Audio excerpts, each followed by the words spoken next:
Joanna Macy, the great environmental activist and systems ecologist, said that when faced with planetary crisis, there are three stories we can tell ourselves.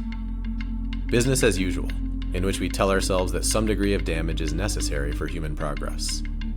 The great unraveling, in which we tell ourselves that mass ecosystem destruction is inevitable.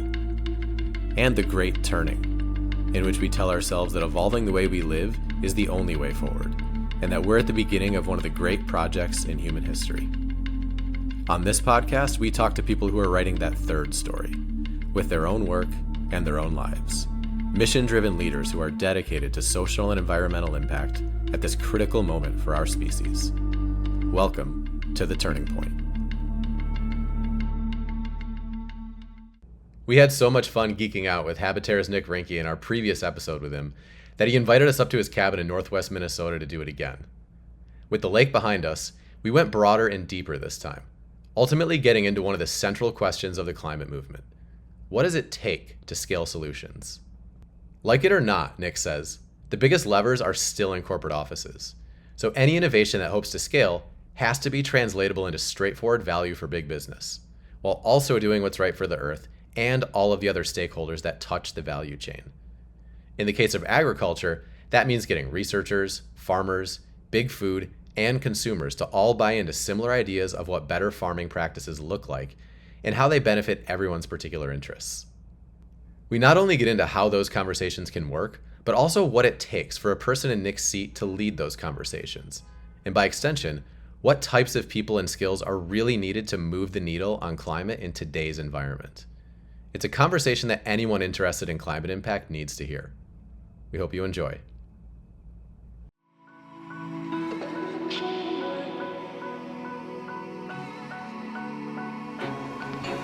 All right, welcome to a special on-site edition of the Turning Point podcast. We are with CEO Nick Reinke from HabiTerre, and we are at the Reinke compound on beautiful Lake Lida in western Minnesota. Nick, thanks for having us at the compound.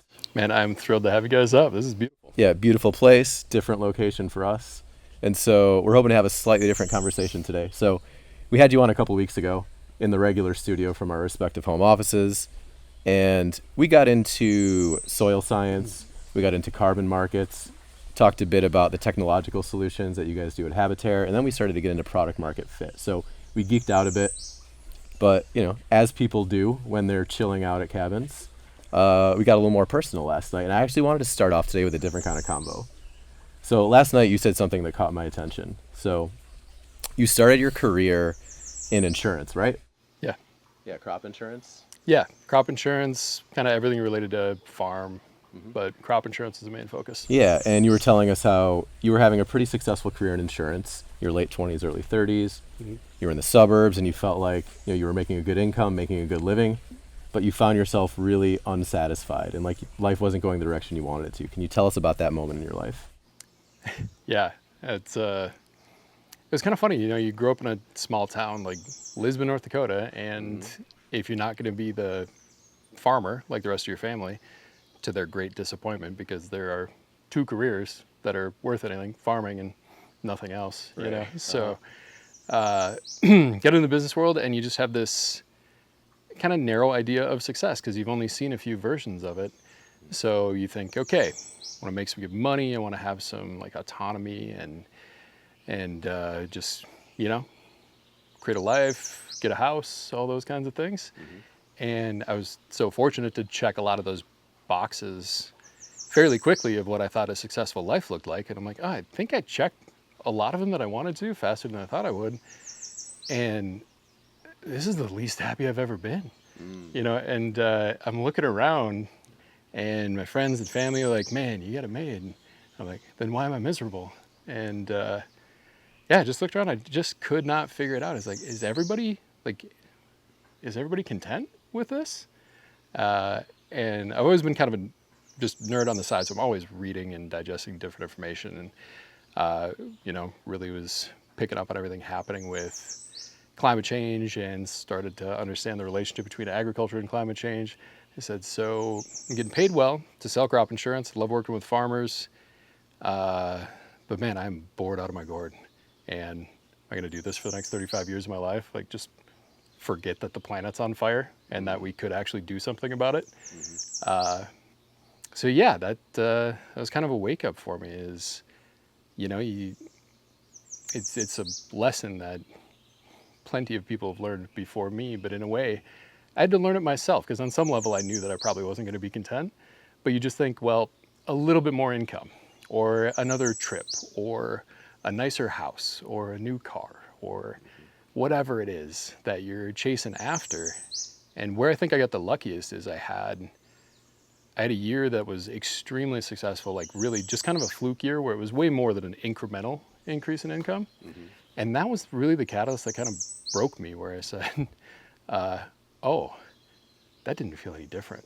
Like, I didn't gain anything. I didn't experience an ounce more joy out of it. So it's like, okay, I have the wrong metrics for success. Or somebody else's metrics for success. Somebody else's metrics, right? Like, like, had I wanted kids or something like that, like, I had a great life to be able to pour my energy and my heart into finding meaning in, raising kids and family and stuff like that. But that's what it really was. Like, I got a lot of curiosity, a lot of energy, and it's got to go into something that feels meaningful. And if it doesn't have a place to go, man, I am not having fun. Yep.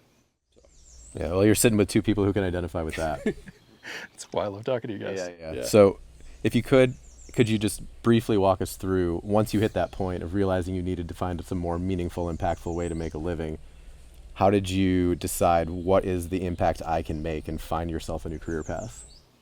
Yeah. I'm glad this is a little bit longer form conversation, because I've got a quippy, cute answer that sounds like it was all by design in retrospect. Sure. I'm sure you guys have heard enough of those conversations. Yeah. So, like, it's the story for me in a lot of things. It was, here are the circumstances. I'm going to try something and make the most of it and get really, really lucky along the way, too. So I knew I was unhappy. I knew I needed to change. I got to give credit to my aunt, Deb, who was always like a second mom to me. She wanted help, threw it out there. It was like, hey, maybe you should think about, going back to school, getting an MBA, taking a little pivot or something like that. She always knew I was curious and kind of like the school side of things. So she made a suggestion there, and kind of a rapid series of events, and all of a sudden I had an opportunity to go get an MBA out in Baltimore at Johns Hopkins, and it was a pretty good scholarship offer. So I thought, well, I don't know what I'm going to make of this, but it's a way to move myself forward while sort of stepping outside of the traditional career path, so I could actually evaluate. And the nature of those programs, like you just network, learn, experience, get different views, get different like mental frameworks and things like that. So my general hypothesis, not that I didn't have any idea when I took this move, but it's like, I understand agriculture. I'm a big thinker, armchair philosopher, love the global concepts around like, where's humanity headed? What are we doing? Where are we messing up? Spoiler alert, kind of everywhere. But what's the thing that I can do something about? And like, all right, well, the problem, I mean, it's a fascinating problem in the arc of human history, climate change, because so many things are so multi-generational and intractable, and sure, the cause of this is multi-generational. But within the span of a single generation, we can meaningfully bend the arc of the future of the planet in human history. Like, and that sounds so hyperbolic or dramatic, but that's the truth of it. That's the science of it. It's like we can, and we kind of have to, or else it all gets pretty ugly. And the sad part is we're already a little bit late. It's all going to get pretty ugly, even if we do everything perfect from here on out. Right. But that long rambling story is when I started putting it together, like, oh, agriculture has a huge role to play, and there are almost no better, more immediate, large-scale tools to mitigate and adapt to climate change than adaptive agriculture. And there's just this huge gap in the conversation between sort of the climate conversation and the activist side of things and production agriculture. Well-intentioned on both sides. Everybody's just trying to make it work, trying to do their best. But I'm like, I'm a weird sort of translator that I can speak both languages and I can see both sides, and I like playing with the frameworks. So that's what really drove me to like go back to school, network around, and I had no idea where I should end up. It was just like, stay curious and stay true to what you want to accomplish and see what comes of it. So a ton of networking around, and yeah, we can go wherever with that, but that was most of the experience of going back to school and just meeting a lot of different people and seeing what's out there. Yeah, no, it's interesting how so many of us independently come to the same conclusion. This is a generational problem and a rare moment where we have a chance to make a huge impact, all of us, any of us potentially, Yeah. on the course of human history. So it's funny how a lot of us independently land at that kind of conclusion. Yeah. So the next thing I want to skip to, we talked a lot about HabiTerre last time and the ins and outs of how that technology interacts with the market. What I'm curious about is how your individual history and your path to get here, how that interacts with the space that you work in. Like, what is it, you've identified some of the ways that you're a little different than some of the people working in the tech space. Grew up on a farm, right? Worked in mainstream business for a while. So as you've worked in this space, what do you find is different about you, and how are you able to individually impact what's happening? Yeah. I have always felt like sort of a man out of place, or like just almost just a student of what I'm experiencing. So like on the farm, I was like, I don't belong here, but this is a really cool way to live. And then in the business world, came to learn like what's happening in insurance. And then I got really weirdly nerdy about contract law, because that's functionally what insurance is. So I just unpacked all of it. I'm like, oh, this is the game that they're playing. Now I get it. That makes a lot of sense. And then moved my way up in that career, and I stuck to leadership at the company. And I honestly fought a lot of fairly immature battles, I'll say, where, had a little growing up to do, which I learned there. But I was really impatient with the pace of corporate action, and that was kind of challenging and frustrating. But the beauty of it was really like the thing that enabled me to take that incredible life and career, and even relationships that I had built, and everybody thought I was nuts to leave them. I'm like, it's kind of obvious, but not many people do that, and I didn't really appreciate that at the time until being on this side of it, and you realize like, oh yeah, no, that was scary, but also what else am I going to do? Be unhappy for the rest of my life? So yeah, just the willingness to go through massive amounts of anxiety and discomfort and fear, and just see what else is out there, because I'm more driven by curiosity and learning than I am by I'm curious at what point, work. We've had many of offline conversations, and from an origin story, it's like, okay, you recognize the existential crisis. Then you say, I have some sense of agency in this, right? And I think a lot of us do, who decide to actually get involved. But how much do you think that was there a point during this journey where you kind of made a calculated decision, or hedged your bet and said, I think I can have the most impact here? Or do you think it was kind of like, I don't know, these are the blocks I got on the table. I've been in farming. I understand contract law. I'm a nerd about climate. I'm just going to try and start putting them together and see what comes out of it. Yeah. I'd say it was almost more like a progressive narrowing of the direction in which I pointed my energy as I learned along the way where I could be most impactful, and where that also converged with what I enjoyed doing, because it turns out that's kind of a virtuous cycle where the more that I enjoy it, the more energy I have for it, right? But I say that to say, like, so many people, and this has been the really interesting part that I'm sure we'll get to on like the way that I arrived at the way that I operate, and the way that a lot of folks that I work with who are more like scientific and engineering, and that's much more like shot out of a cannon and a narrow path right out of the gate. And I have so much respect for that, and honestly most of my life I've been envious of it, because it's like, you seem like you knew what you wanted to do from day one, and you just set about doing it. That's incredible. And here I was going, am I just lost in the woods? Because I was just curious. But if we start with like my cone of possibilities was basically like wide open, make money, see what happens. I talk good, so I can probably get paid for that, right? And then it was like, okay, farming's fun, crop insurance, got it. Not gonna be a lawyer, no, not gonna be this, not gonna be that. I'm kind of bored here. Corporate trajectory, like the title doesn't mean that much, or any forms of kind of power or leveling up that people can often seek in those roles. And then the real step change for me was going from, I kind of like making money and I kind of like working in the world of business and agriculture, to when I made that big shift to, okay, something in climate was really that next step change, narrowing the cone. And then go to school, interview around, okay, really love what the hardcore regenerative folks are doing, like super cool, but I saw my farm. I know too many of those people. Like, no way in hell is that going to happen in North Dakota anytime soon, right? So it was like, okay, I love that. I'm really drawn to that. I see why people love it. But then I also think in terms of like scale and impact and timeliness, like we're talking about. So like 80+%, 90% of all emissions and freshwater use comes from corporate action globally. So like everybody's like, well, are you taking shorter showers? No, man. Like I'm trying to shift the action that actually moves the needle. So then you look at the other side and you say, well, if I can move the needle in a small way at a massive corporation, that's more impactful than anything I could ever do on a little, regenerative farm. But that was the learning process, right? So like, can I find the sweet spot of that overlap, doing it at scale, but doing it for real, authentically? And that's where I got really lucky, and I found Truterra at Land O'Lakes.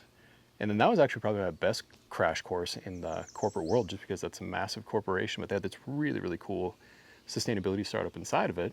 So that was another step change, right? So the first big step change of the cone of focus was climate change. The next one was Truterra. Oh man, I think this is it. I'm not still working there, so I guess it wasn't quite it. Right. But the cone got a lot narrower, and it's like, great. And then I found out, I can really put together like an understanding of all the pieces of this value chain. And I learned so much about what drives corporates and just like the decision-making engines that get entrenched. Like you have this massive corporation that's built on a business that is, fairly well established, been around for a long time. And it's just, unit volume and margin. What it really boils down to. And there's, brand equity and stuff like that.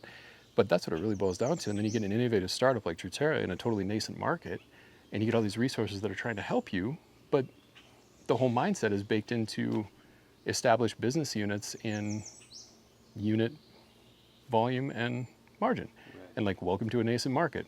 Well, what's the unit? I think it's like a carbon credit. What's that? We're working on telling you what it is, but it's, not tangible. Well, cool, we sell tangible things. So make up a thing that feels tangible, and then let's define margin. Well, that's not really how this business is working. Maybe arguably isn't how it should work, but we understand how you got there. So anyway, that's when I got really lucky. And again, it's just so much like being willing to take a chance sort of on myself, even when it's scary. And met our founder, Dr. Kai Guan, when I was getting a little bit frustrated with just kind of the inability to move at speed in a novel space when I was at Truterra.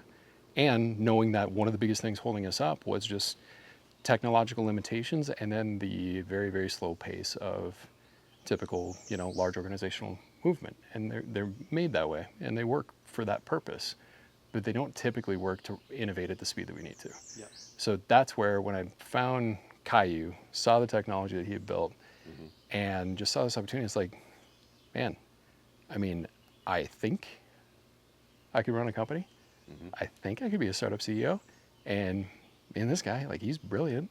I think we can do this. Feels like a fit. And almost immediately, it's like, oh, this is the most at home I have ever felt in work, in life. Was that because of the speed? Yeah, speed and uncertainty, and like, not everybody's built for startup life. There's so many beautiful things about it. Like, I don't know, I'm probably not recording this podcast if I'm not into, like, this is so cool. But yeah, it's hard, and it's an emotional roller coaster.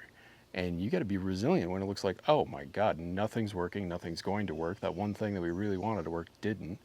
And then 1 hour later, you get this other opportunity that drops in your lap that you go, oh, we can actually capitalize on that because we can move fast. And that's better than anything I could have hoped for. And it's just it's the amplitude of the emotional experience is so much higher, but that's like, I love that. Yeah. I love the extremes of the human experience.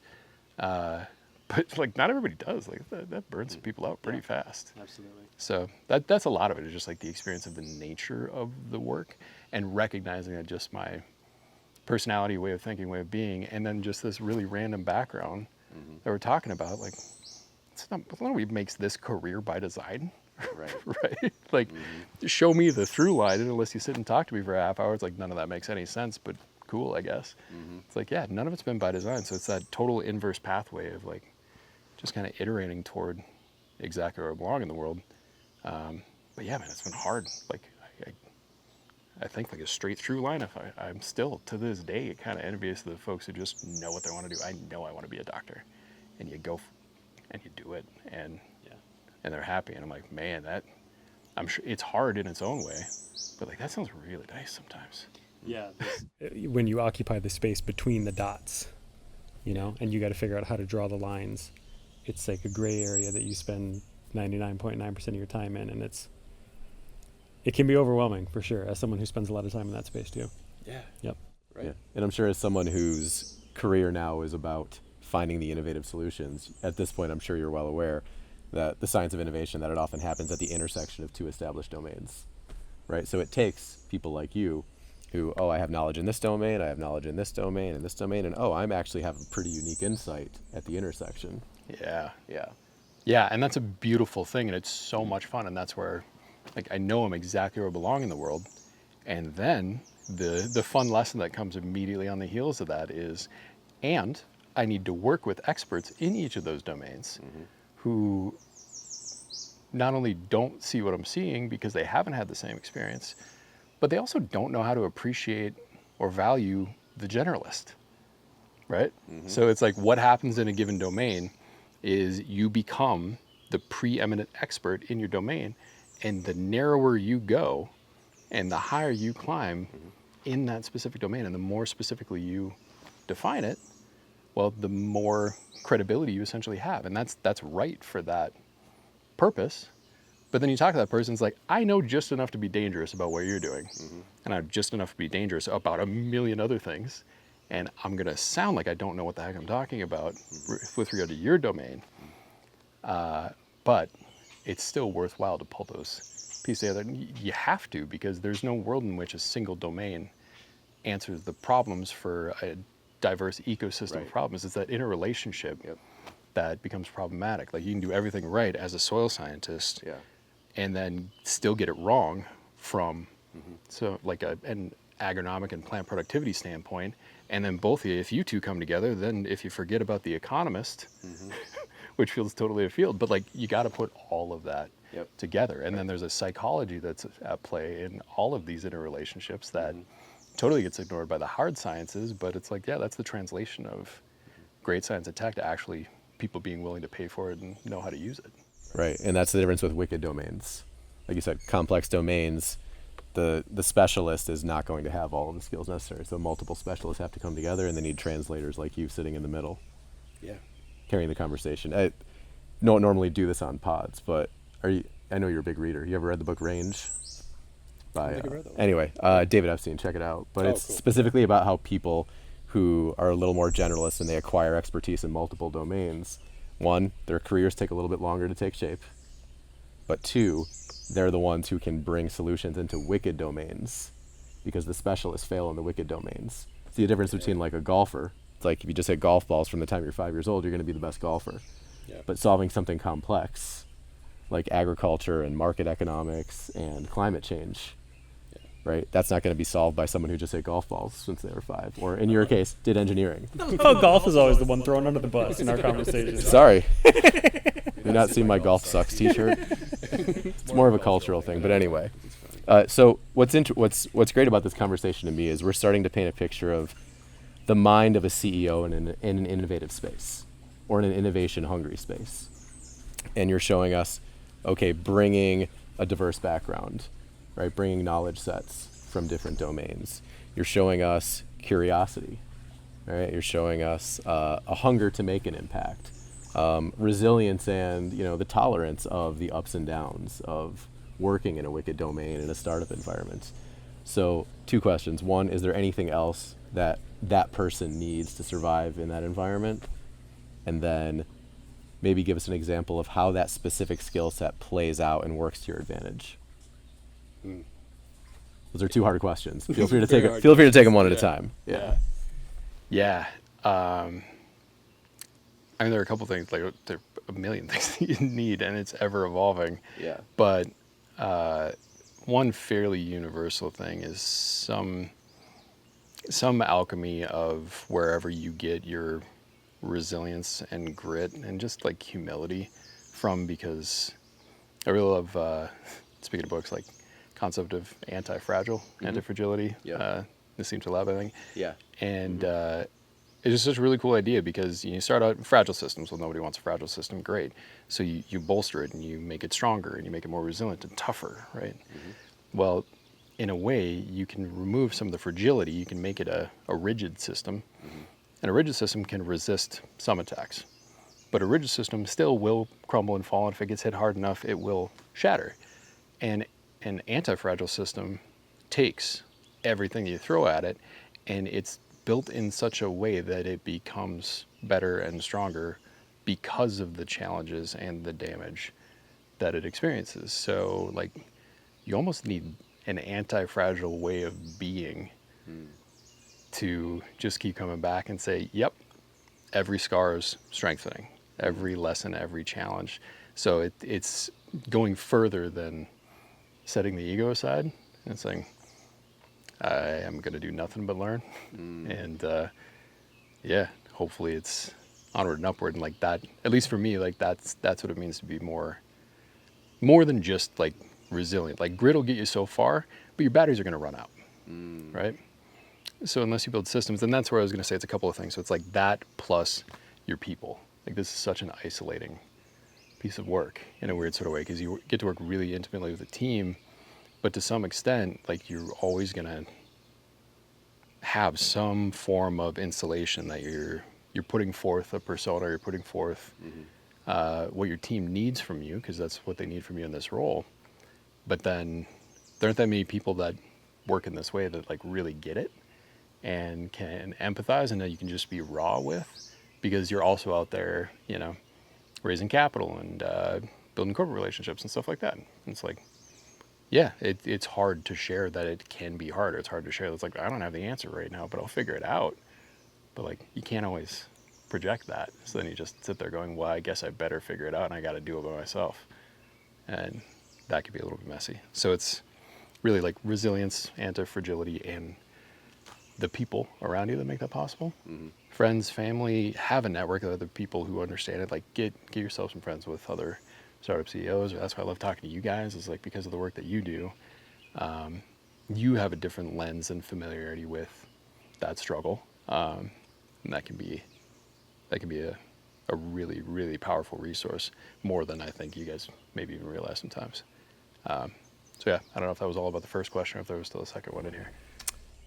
Yeah, you're doing great. The second question to revisit, maybe you feel like you've answered this already, is what do you think specifically gives you an edge in your role? Or can you think of specific challenges or examples where the unique experiences you bring to the role and the unique traits where that shows up for you? Yeah.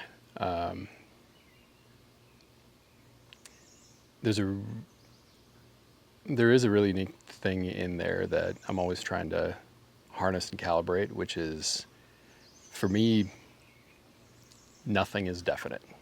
So this is the right way to do it. This is the only way to do it. You can't do that. Those are some really great ways to get me to think of 100 different reasons that might not be true. Right? And like, that's a beautiful thing, but that by itself is just disruptive and eventually kind of annoying, right? Because like sometimes you just got to say, this is the right way. Well, what about this? What about this? And then pretty soon you go, oh yeah, that probably is the only way. And that's the other part is like, so it's that paired with the ability to rapidly accept new information and not take it personally if it refutes a thing that I previously thought, even like in the moment in a conversation, why can't this be this way? I think this makes sense. And you go down it and you go, oh yeah, no, that's a really good reason. Cool. Put it to bed and we go on. So it's like, it is that commitment to questioning without attachment to any of my own ways of thinking that it has to be. Right? Because no matter what you think, you're always going to be a little bit wrong. You can never know with certainty, especially at the pace that we move and just with how dynamic the world is and the ecosystems are, and that's why science happens in isolated environments. So you can isolate those confounding variables, right? But that's not life, that's not ecosystems, that's not the Earth ecosystem, that's not the human economic ecosystem. So no matter how right you are in a given moment, the minute that clock ticks, you just became a little bit wrong. Mm-hmm. Yeah, I'm really glad you brought this up. There's definitely a tension in leadership that we hear from a lot of other leaders about the value of certainty and the value of decisiveness, but also a need for being willing to absorb perspectives and new information and be vulnerable and maybe admit when you're not perfect and may not know everything. And you're describing how to walk that line in a way that I think a lot of people need to hear. I really appreciate that, and I am a long ways away from walking that line the way that I want to. Yeah. Because that's my current lesson right now is Yeah. like that curiosity, that perspective seeking. Like when you're getting a lot of perspectives that say one thing, you feel like you've really gone deep and understand those perspectives, and you go, yeah, but I'm really sure about this thing. Yeah, I mean, sometimes you do have to find a way to just get brave and bet on that, whether or not it's popular, whether or not you get other people to get it. Because the reality is, if you're seeing the world in a totally different way than most people do, there's a lot of things that you're going to see that you're not going to get other people to understand until they see them, or until you disprove the theory yourself. Well, and I think that there's a couple things, and this is an observation not just about you, but about some of the other leaders and CEOs that we work with. There's a couple things that I want to pull out for the audience if it's not like overtly clear already. And if we jump back to the first chapter in the conversation, the first one is like either a belief that we can actually make an impact on climate in a reasonable amount of time, or B, the sense that like I don't have another choice. I'm committing fully to this, right? And then I think, so there's like the psychological layer, which is then stacked with the theory of change, right? And so we spent time at dinner last night talking about the kind of distribution bell curve, right? Your innovators and your early adopters and your majorities and your laggards. Like, for those of us that exist in this space between, it's a requirement that we try and find the leverage points, right? And that we move the front end of the bell curve forward so that we naturally pull, right, everybody else, like creating that pull as opposed to trying to push a solution. But then I think the third layer here is like, this notion of like certainty, or this is the best way to do it. Like in nature, change is the only constant, but yet it's happening at a rate that is so often like, because we're not actively looking for it, we don't notice it until it's like, oh, there's the shift in the season. Oh, the sun is now setting in the sky. And so there's this like cumulative effect. And so it's kind of like we got to ride that wave long enough until that we reach critical mass. And then from an outside perspective, it's like, oh yeah, that thing just happened. Yeah. But there was so much effort like under the soil to push that seed up and through, And so I think that there's just like, there's these different layers where if we're talking about a sandwich that makes success, there's like a psychological piece. There's the theory of change piece, which is like, how am I going to strategize through this, or how are we as a team and an organization going to, impact the market? And then I think there's the third layer, which is like, it's all the unseen time, effort, and energy that you might misfire a bunch of times, but eventually it's going to hit right, and then boom, that seed's going to pop through the soil, and now you've actually got something to look at, And so it's kind of like that cliche, like the iceberg analogy, right? Like so much of it's underneath the water, but I just think that these are themes that you and I have talked about for years. Yeah. And I think it's important for the listeners to recognize, if it's not overt already, that like these are touchstones that I think you've kept coming back to throughout your career, of okay, well, something's either got to be something can be done, or I've got to do something, I don't have a choice, and then you just kind of continue to grind the axe until you feel like you got a blade sharp enough to go do some work. And it's just, I think, so common among success stories, and you talk a lot about like I forget the phrase that you use, Justin, but it's like this notion of like, well, what about all the people who failed? We only hear about the success survivor's stories. bias. Yeah, survivor's bias, right? Huge in the startup world. Yes. My God. Yeah. People who bet, in business, people who bet big win big, but you never hear about the people who bet big and lost. All you hear is like stories from the winners. Yeah. They're like, how did you build this company? Well, I took all of my life savings, I threw it at this idea, here I am. Yeah, the graveyard's a lot bigger than the podium. Exactly. Yes. Yeah. And it's the same in nature too, right? Yes. Like what we see we're not recognizing, like in the last podcast, we talked about the trillions of microbes that are floating around in the soil. We don't see any of those things. We just see the trees and the lake and the birds and the eagles. It's like, there's so much more here that it takes that kind of occupying that space in between, or that holistic mindset, which I think are the solutions that we need in the market now to address the climate crisis. And I think that's a really interesting psychological shift, in terms of like how economics work and how business works in this kind of new era. Yeah, completely agree. I love the way that you're bringing that together, because it is actually crystallizing for me one of the things that's kind of the state of the market that we're in. And you talk about that sort of that innovation struggle, where another kind of cliched one is, first they think you're crazy, then they attack you or argue with you, and then it's obvious, right? And what you're talking about is like some version of that journey to when it becomes obvious. And you think about that journey, that friction point that they think you're crazy and they fight you, that's essentially, you guys are just going to have the graphics department do up a diffusion innovation curve? Absolutely. Cool. Just overlay that. So here's your bell right curve. over your head, right up here. Oh, okay. Right up here. There's our bell curve. But like the chasm on that we're talking about, right? So you've got your innovators who are just always going to be out there, always going to be weird. We're always going to be thinking differently, and and that's okay. But there's a funny thing that happens with the innovators, that first 3.5% or whatever, and then the really early adopters that are basically just the innovators' buddies that are going to wait until they do the dumb thing a couple of times and find out if it works, and then they'll try it, but they don't need to really be convinced. And that's a slice of society, and that's a fun place to be. It's all the startup bros hanging out, like we're just nerding out about this cool next thing, and we're all playing with AI like crazy and all that stuff, right? But the friction is, those are the ones that are happy being in that realm where they think you're crazy.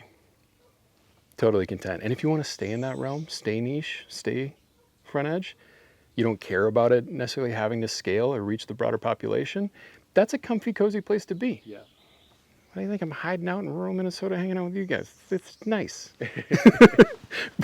But the friction, the rub, is with the broader population. Right. And the rub is that place where you go, now we got to go through all this discomfort of, like, we get it in a certain way. The rest of the world probably doesn't.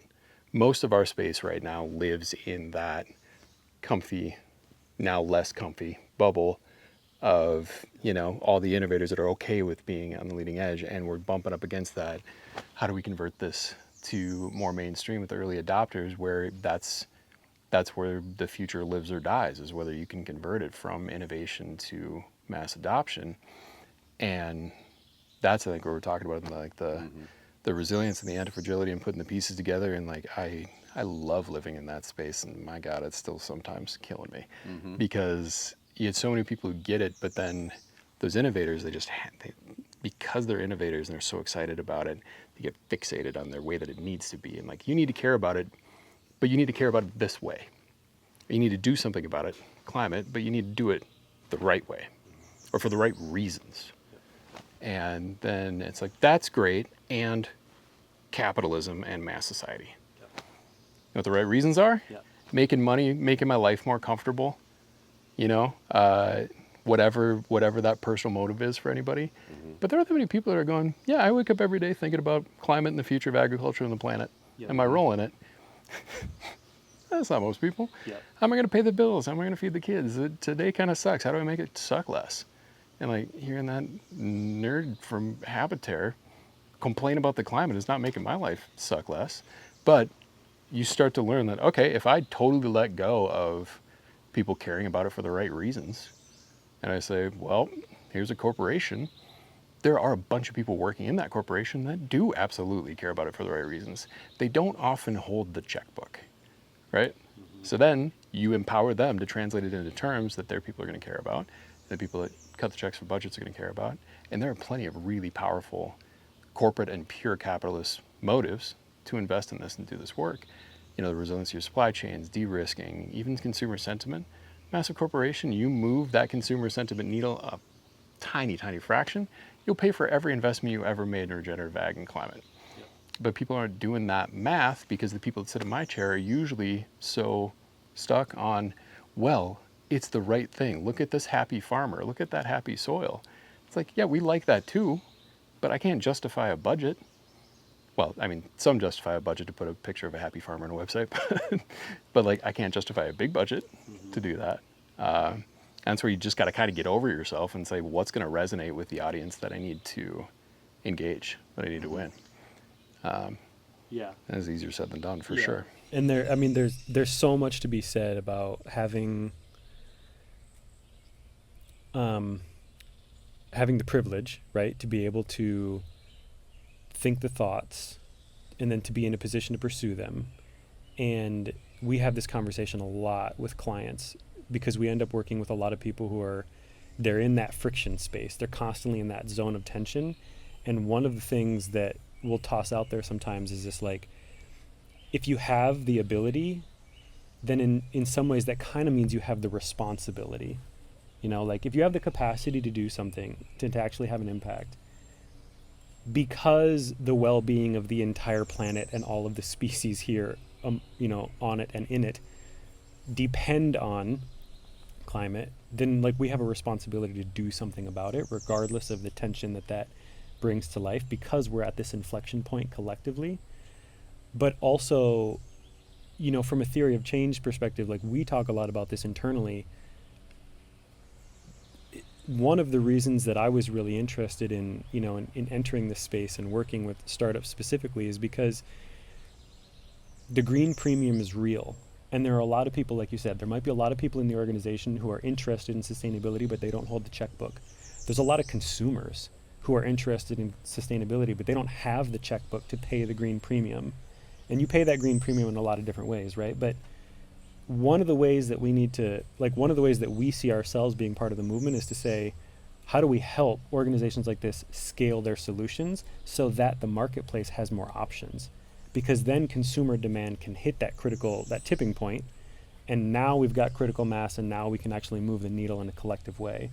So I think it's really an interesting conversation to kind of walk around, which is, am I going to pick the narrow lane, and am I going to be the rifle hunter who just says, this is my lane and I'm going to stay in it for a career? Or, you know, I'm just going to work with this corporate entity and I'm going to try and reduce their environmental impact? Or, like us, are we going to be the generalists that try and work with a whole bunch of organizations and then take more of a cumulative effect, more of a shotgun approach?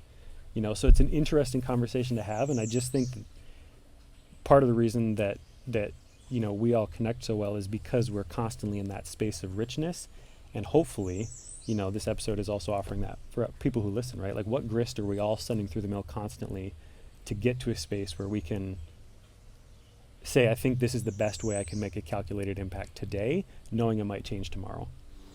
Yeah. Yeah.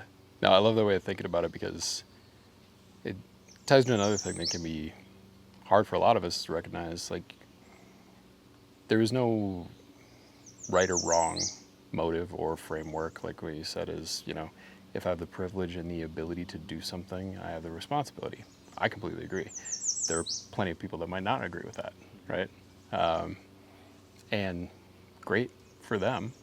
And that's okay. But like, where does your motive come from? And then what is that right place to place your energy? Because some people, like, the best manifestation of their effort could very well be that change agent inside of a huge corporation that just never, ever, ever gives up. And I've met a few of these incredible people where it's like, oh, you were like the first person that had a job that had the word sustainability in it. And like, you've seen some stuff. How are you still here? You know, and it's incredible. But then you get this wild institutional knowledge that comes forward, and like that individual person in terms of like system scale impact or moving the needle at that company in a big way, but like some freshly energized, straight out of his MBA hotshot comes in and thinks he's going to change the world all of a sudden, and you get some wisdom from that person. You go, yeah, tried that, wouldn't do it that way, you know? And like, that is incredible. Like, that is a powerful, powerful change agent. But then, like you say, for you guys, I think it's really, really cool what you do, in that it's almost kind of like, I hate to make this comparison because this is not a group that people would always love to be compared to, but in the most positive interpretation, the concept of venture capital. You throw together a portfolio with the bet that a couple of those investments are going to have a massively outsized impact in a way that you as an individual organization never could. So in a way, that's something I really see with you guys. It's like, sure, you're going to help a lot of organizations just operate better on the mission that they are on. And some of them will make it, some of them won't, some of them will do great, and maybe a couple of them will reach some level of outsized impact that they could have never dreamt of had they not had that right nudge and guide at that right time. And you might not even feel like you did that much, with that little nudge. And then that's the place, to your point, like everybody can make a difference. It's just like every single little interaction you have with another human being is an opportunity to totally bend the arc of what they're experiencing, what they're doing. You don't get the feedback loop to know that that's happening, but you hear all these beautiful stories of, that one person did this one really kind thing to me on an awful day, and it stopped me from doing a bad thing, or it energized me to go do that thing that I've always wanted to do, or whatever. And like that can be organizationally, like you guys. And maybe your move is just you can get paid a lot for being somebody who doesn't make any impact on this stuff at all, but you nudge the world in other really positive ways, and that gives you the freedom and agency and privilege to be able to do it. So you don't need to like burn everything down like I did. That's an extreme version. We've burnt plenty. Yeah, plenty of burnt, plenty of fires in the wake. Yeah. So we've been at a pretty high level here for a little bit, talking philosophically about being change agents. I wonder if we can kind of drill back down a little bit into the way you're nudging things in the ag tech space. And we talked a little bit last night about how you are starting to nudge things in your technological field toward market viability.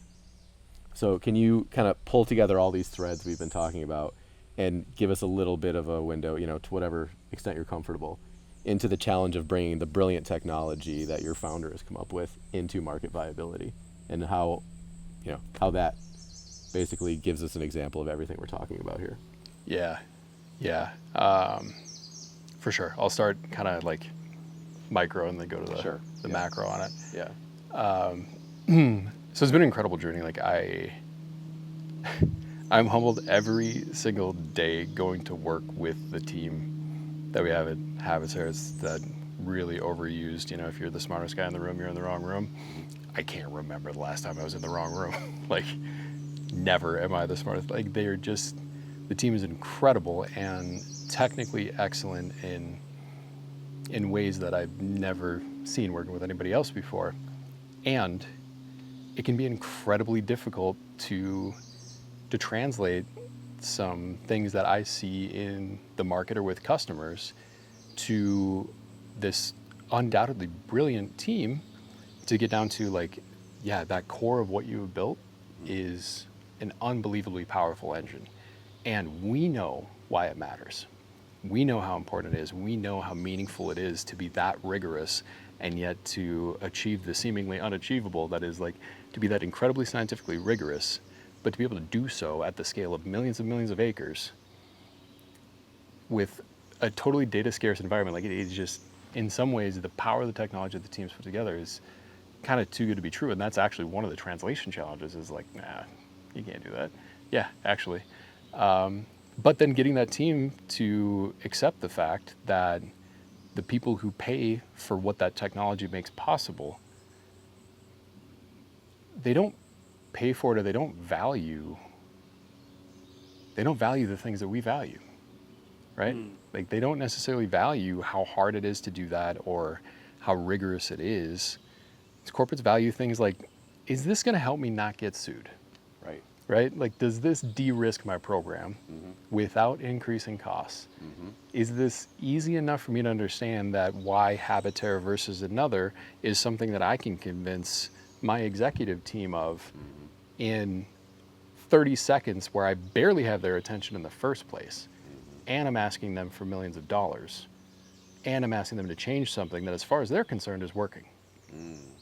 Right? So it's nope, we can't tell you about, the 600 sight years of research that went into this, and you know, the oodles and oodles of computing hours and just team hours and ground truth. And you're talking about that 30-second conversation and trying to relay that back to an engineering team that has spent a decade refining. Yeah, let's distill down basically your life's work into a 30-second elevator pitch for somebody who doesn't really care. Yeah, and isn't sure why anything even needs to change. I mean, that's right. You just summed the whole thing up, but that's your job. Kinda, yeah. Yeah. I'm as good as I can be at it, and I have a long way to go. But that's it, right? Like that's the rub on so much of this stuff. And that's where you really love the people who get it on the other side of the table, who want to roll up the sleeves. And it's like, help us help you make the argument that you need to make. And they're like, help me help you, give me the information I need.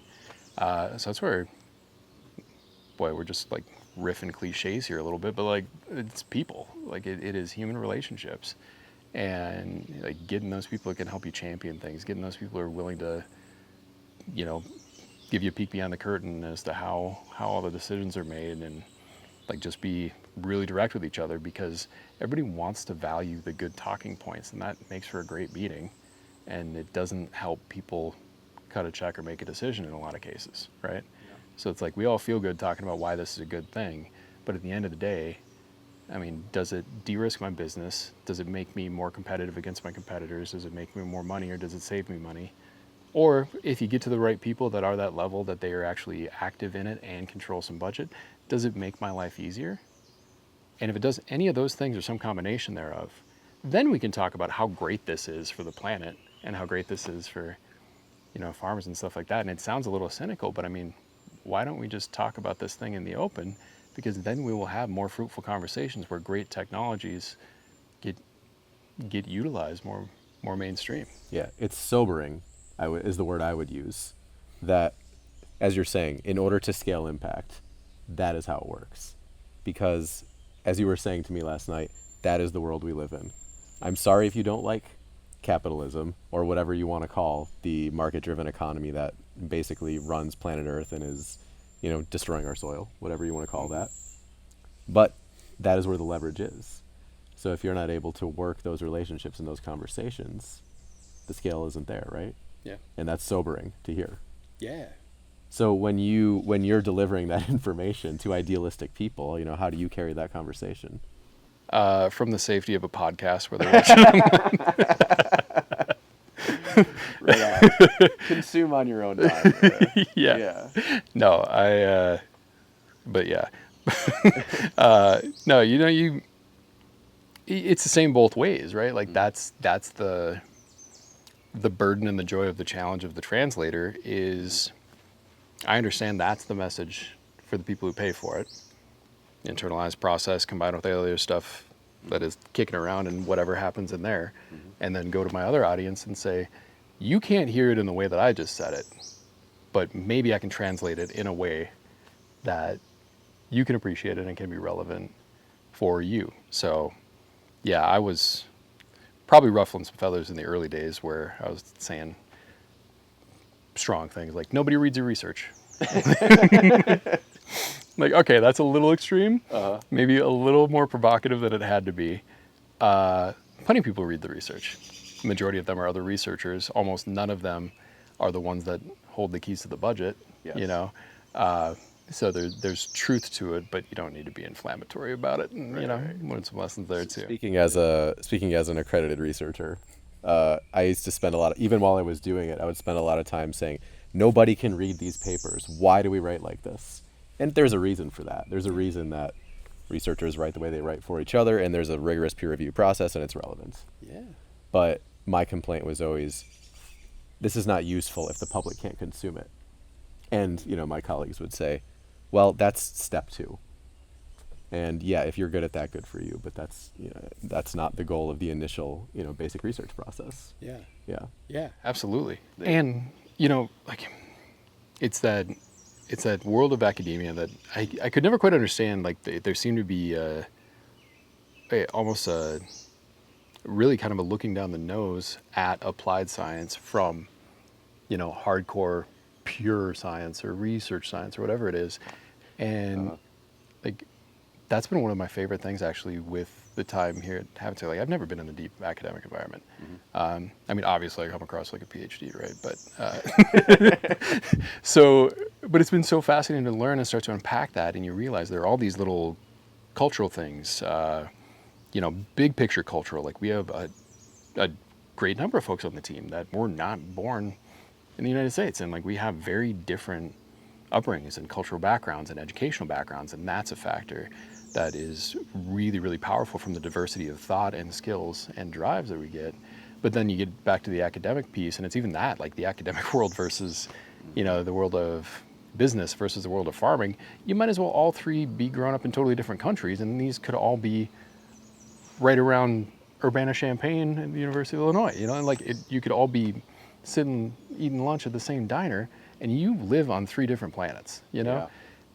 But where I've come to love it is, like, you look at our underlying tech, the model behind what we do, and met the research scientists behind that model, and pure academic. So it's wild. It's like, I just really wanted to solve this really interesting problem. And I said, well, I'm not a domain scientist in soil, and I'm not a domain scientist in atmosphere or whatever, but I really want to create the best, most comprehensive model I can about Earth-air interaction, be as accurate to real-world physics and first principles as it possibly can. And nowhere in there could I decipher that there was any consideration for how that would be used or how you could ever scale it, because it is such a heavy model. But he just said, okay, so with that problem in mind, I just went and said, well, I'm not a domain expert here. I'm just going to go find the domain expertise that's behind soil science and soil modeling. I'm going to find the best models I can there. That becomes part of this ecosystem. I put them all together. I get all these relationships right. I have this incredibly powerful, incredibly dynamic, digital twin style model, rather than just starting out with, I want to measure soil carbon to do XYZ thing. Well, great, you're going to do decent at measuring soil carbon, and then as soon as you introduce any sort of dynamism into the system, it maybe doesn't work, right? So like that, but that model, if it's done with the intent to be applied in any way, no way it gets built in the way that it got built and as robustly as it did. And then enter Caillou, and he goes, I want to do something really, really impactful at scale. Like, this is the problem of a generation. I see an incredible opportunity to apply, process-based models and combining remote sensing technology and machine learning and AI and all these things, and just the latest like sensors and measurements into a really dynamic environment. And I can see a way to put the pieces together that I can solve for this challenge at a global scale. Now, what core model should I use? Looked at the landscape of models, landed on Ecosys, and said, yeah, that's the one. This is going to be a beast to scale, but it's the one that's going to be the most dynamic across the most systems. And it's the one that's going to be able to most dynamically solve all the interrelationships that go into, soil, climate, nitrous oxide, methane, all those different types of emissions and all different types of cropping systems. So there's trade-offs, but to the point on hardcore research, like, I feel like I get to live that a little bit. You do. Just understanding this animal, like, what we do is not possible without academics that basically have no interest in setting foot in the real world. Yep. Like, we need that. Yep. We need frontier science that almost like by nature has to not care about application to be that novel of an innovation. But then somewhere you need to translate it. And does the public ever need to read the underlying research papers that made that possible? No. No. Well, now with AI, I mean, you can summarize the whole thing. But Right. yeah. So anyway, probably a total aside, but I think that's just really incredible, where I've learned to love those different domains that a couple of years ago I couldn't have even described the difference between. Yeah. I mean, I think you're painting a really interesting holistic picture of how problem solving works in these wicked domains, which is like, not only do you have specialists in different domains, but you have different levels of specialization, right? And like you said, you got the hardcore academics and idealists maybe on one end, and then you've got your mainstream corporates on the other end. And like, each piece of that puzzle is necessary to solve a problem in a wicked domain. Yeah. And when you think about it that way, it's like you said, the infighting seems kind of ridiculous when you think about that. It's almost like, we don't need to all think the same way, but we all need to acknowledge the importance of each person in the chain. Yeah. Right? Like what you're bringing right now, like wow, I appreciate these basic researches and what they do. I can't do that. That's incredible. Yeah. And at the same time, I can't be the person who is grinding away for 30 years in one corporate position to move the needle, an inch. Yeah. Yeah. And I'm somewhere in the messy middle. And I Right. guess the joy for me is I can kind of swing pretty far across that spectrum. But yeah. So, so I'm sitting over here, I'm listening, I'm trying to keep up. But I'm thinking about, maybe the founders or the CEOs that are listening, or maybe they're an entry-level employee or middle management, but they want to have an impact, and they're thinking about how do they do that in their context. So you've clearly spent a lot of time doing cross-domain work and translation. And one of the things that stood out to me is we spent a lot of time talking about translating values, right? These are what corporates want. This is what the research team wants, etc. But we also spent some time talking about incentive structures, right? Like if we can align incentive structures, even at the macro scale of like economics, then maybe we can move this thing forward a little bit faster. So in your space and in your experience, maybe for someone who's out there listening and they're saying, I really want to have an impact, and I'm stuck at this messy intersection with a lot of different stakeholders and a lot of different priorities.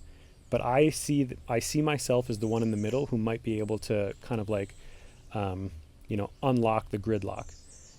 Do you have any frameworks, or do you have any advice for someone who's kind of sitting in that space, who's kind of straddling the fence between internal strategy, sales, operations, and then like external product market fit? How do we make this thing go? In your experience, and you in startup culture for a few years now, or even back at Truterra, like, are there any kind of things that you go back to, tools or frameworks that you revisit when you're like, I've got these different stakeholders with competing priorities, and I've got to find a way to put them together in a way that the puzzle pieces kind of fit to take the next step? Yeah. That was a hard question. I don't. Yeah. You're like constantly pulling me back down. That's good. Yeah. I had one direction to go with that, and then round out the question. It's like, yeah, I don't know of any clean, easy framework for any of that. A lot of it is just, to me, experimentation with the different frameworks that can put the pieces together, and then just like first level curiosity and empathy. Like really sit for a minute, and number one, you need to know who your stakeholders are and what their role is. That's a starting place that a lot of people skip past, right? Interesting. And I've been guilty of that, right? Like our primary point of contact is, they're the sustainability leader, that they run these programs. Cool. Did you ask the question, are you in a position to make a decision on how budgets get allocated for this work? Because you can be the best of friends with that person. They can be all in. And they go, great, I'm going to take this up the chain. Dead. Oh, I didn't know who all my stakeholders were. Right. So I guess that's a framework starting point. Know who all your relevant stakeholders are. And then it's just like, take a minute and find a version of empathy for like, how's that stakeholder, like what are they facing? What's their life? What are they doing to make decisions? And if you can't find that empathy, talk to somebody who knows that role. Talk to somebody at a different company who's in that role. Like you can't know all of them, but you can get a pretty good idea, and then you go, oh yeah, well that argument that works on this stakeholder definitely won't work on that one. But to your point then on aligned incentives, as you start to empathize across the stakeholders, then it actually goes back to one of the most important skills for CEO, porpoising, right? Or like climbing the tree, right? Whatever you want to call it. But you kind of got to go deep and high. And with that, it's like, okay, a little bit higher, stakeholders, cool. What's it about for you? Okay, now I know what it's all about. Okay, system. How does that fit together? What's the thing that pulls these things together? And then test. But like putting that into specific terms, and I was appreciative of the way that you framed the question. Said I was going to go micro on this whole problem solving with kind of the translating of the work, and we talked kind of micro internally translating, corporate decision maker to technical product. But now we go macro, to what you're saying and now applied to our space, we have all these programs that say, I'm a corporation that believes I want to invest in improvements in climate related to agriculture. And great, we've got these carbon offset frameworks, let's apply them to insets. We got all the rules kind of written there. We got rules to reference, and great, we're going to work on this acre and we're going to find a way to pay a farmer to put more soil in that acre. Well, that's really hard to measure. We should measure that. Cool, now we're measuring that. Now we're all debating what the right way to measure that is, what the right way to transact that is. So now we've got multiple protocols to do this one very, very narrow thing that is great and powerful, and I'm all for it, yes. But you just went from broad-based problem from a corporate to very narrow solve that actually creates friction for the farmer, especially if they're not getting paid enough. Costs them money, somebody's checking their soil, they need to learn this new business. Creates friction for everybody around them because now they're probably making their agronomists put the data in the computer. Let's be honest, the farmer's not usually sitting down and put that in, so now you're putting work on them. They're not going for what? Because some corporation wants to make some claim and because some auditor says that we need to do this right way. And now we're taking a soil sample, but that soil sample doesn't help me manage fertility. It's just telling me how much carbon's in there, which before yesterday I didn't care. Right. Organic matter, sure, maybe, but I don't need soil organic carbon samples for that. So we built all this infrastructure around solving this problem in this really narrow way. And then because it's largely driven by a lot of the more domain and technical minds, you stay in your lane and nobody's porpoising and going, what are we doing? Like, is this even making sense? Because you step back and you go, here are these arguments about how regenerative agriculture is so great because it's more efficient, it's more climate resilient, it is all of these wonderful things. It can be more productive, or at least more productive per dollar per unit of input. So we all want to kind of drive the right thing, but because we got so stuck in the weeds of the specifics of it, you don't step back and go, well, let's see, give me the ag supply chain. What if we had a transaction mechanism moving from what we call, insets like tonnage and carbon credits like we talked about in the last episode to like, well, there's some native truth here that is, there were some inputs that went into that acre. Yep. Somebody made those inputs. There was some amount of resources used to make those inputs.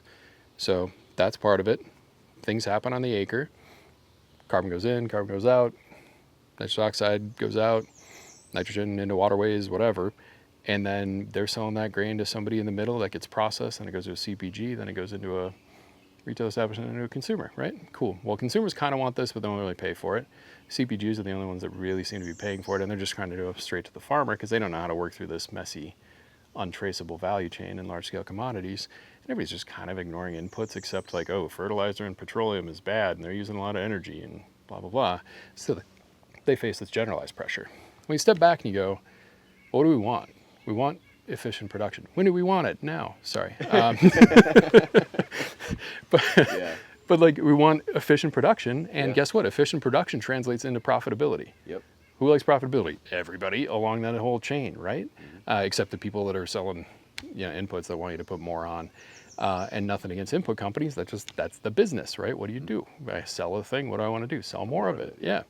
But those companies are now starting to face pressure and incentive. So there's a carrot and a stick at the right places in the value chain. So we talk about governmental direction or whatever, but we've got things like, you go all the way back to fertilizer production, and there is pressure on that side of things. And they know that they face pressure downstream, that like this whole like over fertilization thing, like that's well known that that's a good insurance policy, and they're facing that pressure to produce fertilizer in a more environmentally efficient or friendly way. And they're facing pressure that they think they're probably going to see declining volumes. Maybe that's offset by the degradation of the soil. We can debate that. But with advances in other products that are making fertilizer use more efficient, yada, yada. But you have this incentive over here. And it's like, okay, what if we can innovate in the type of fertilizer that we sell? Can it be more efficient, more stable, enhanced efficiency fertilizers? Can we pair something that's well established, like a renewable energy certificate, where you say, okay, this fertilizer, instead of being produced with, coal-fired energy or something like that, it was produced with green energy. And now one of the biggest sources of emissions in fertilizer production, energy use, is now taken away, blue ammonia, right? So now you go all the way back to the top of the chain. These folks can get potentially tax incentives and then you get paid by down the chain for reducing the emissions with source of fertilizer. So there you go. Maybe net neutral, maybe even a good forward-thinking resilience move for those big fertilizer producers. The same exact thing lies behind why oil companies are the biggest investors in renewable energy. Same thing. You're just hedging. Hedging for a fairly obvious future. So you start there. Enhanced efficiency fertilizer. What does that do for the farm? Enhances efficiency. Cool. All right. So I just bought less to hopefully get the same crop. And what if I do precision fertilizer application?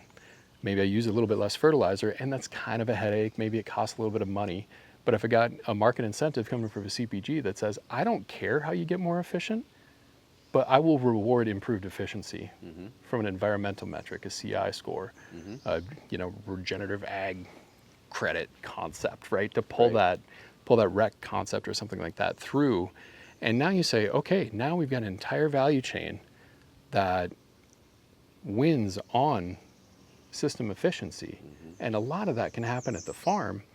We just don't have the easy to understand clear mechanisms at the farm level. And that's like a technology feedback loop. That's all getting a lot better. But it's also like we need to send a consistent, easy to understand incentive signal that can make its way all the way back up the chain. Yep. And right now we're just doing it in these really little, projects that are well-intentioned, but they intentionally draw boundaries around themselves. And then everyone's a little bit different, and it's like project program rich and system poor. And there are plenty of good reasons that nobody's come around building the system, because there are a lot of great people who've written some really, extensive rules on the right and the wrong way to account for this stuff. And nobody's being held accountable for how that creates a massive amount of inertia and confusion in the market.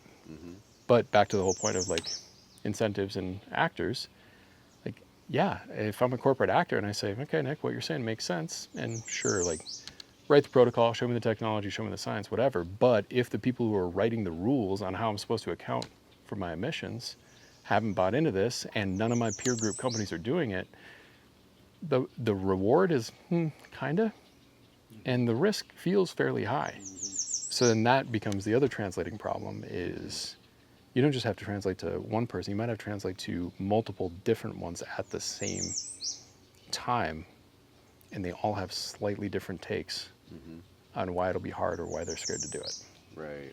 So I don't know if that's too far afield or if that's kind of getting at what you're getting at, but like that's a future that is real. It's today, and it just is kind of a momentum and a stakeholder gathering problem almost more than it is anything to do with the hard physical challenges. So that actually brings me to this next question that's been rolling around in my head for, I don't know, a few minutes now. Like, we got pretty deep in the technical weeds there. But at the end of the day, again, we're going back to communicating or translating to stakeholders and aligning incentives. What do you think would be like one of the highest leverage changes we could make in like the climate impact or climate startup space that would that could help alleviate some of this like building in isolation, and then which kind of then effectively creates the siloing effect, right? Yeah. So like I'm sure you think about this as a CEO of a startup. Like, man, I really wish that the industry space would just X. Are there things that you think like this would be a really high leverage play to just increase transparency and that would have this impact? Yeah.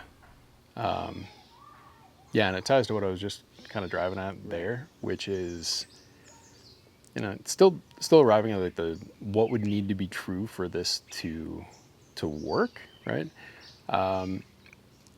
But it'd be just a clear, consistent mechanism for transacting around action. So just defining like, what is the thing that we are transacting? How does a transaction happen?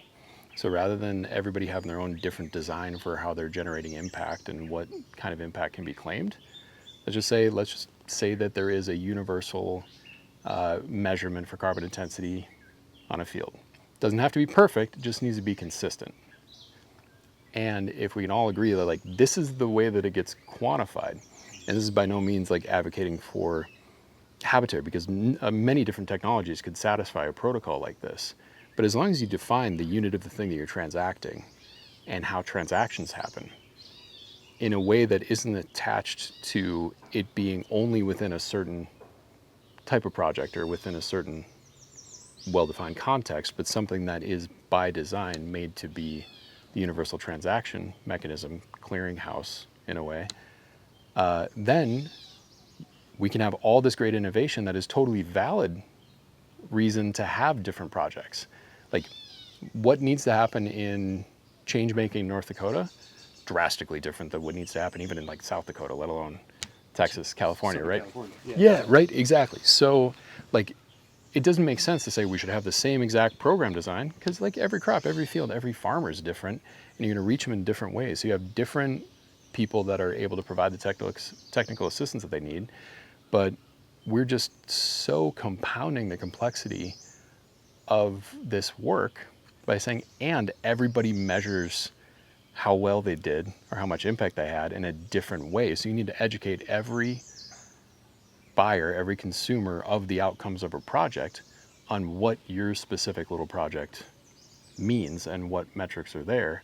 So it's this like extreme customization problem. We're not even customizing for the purposes of the paying customer, right? It's like, it's just, so it creates this messiness where you talk to the corporates and they say, I don't even know how to put all the pieces together. I'm exhausted, not getting the results I'm hoping for.